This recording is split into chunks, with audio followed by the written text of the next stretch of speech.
Atlet panjat tebing wanita asal Iran Elnas Rekabi sempat mendapat sorotan saat bertanding di Korea Selatan beberapa waktu lalu. Pasalnya, Elnas Rekabi tampil tanpa menggunakan hijab atau penutup kepala seperti lazimnya wanita Iran lainnya. Sebagai informasi, Iran menerapkan hukum wajib mengenakan hijab bagi para wanita. Penggunaan hijab juga menjadi subjek protes nasional setelah kematian Mahsa Amini yang ditangkap oleh polisi moralitas terkenal negara tersebut.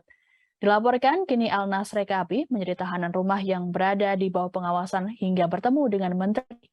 Sebelumnya juga sempat muncul rumor bahwa Elnas Rekabi dipenjara seusai kembali ke Teheran.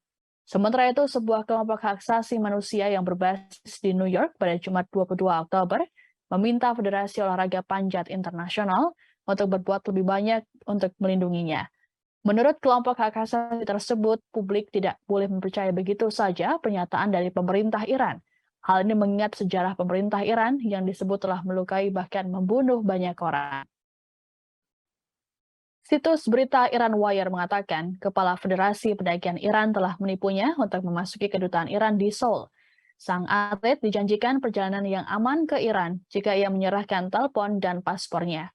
Sekembalinya ke Teheran, Rekabi meminta maaf atas apa yang terjadi dan bersikeras hijabnya terlepas secara tidak sengaja. Namun para aktivis menyatakan ketakutan pada saat itu bahwa komentarnya telah dibuat di bawah tekanan dari pihak berwenang Iran.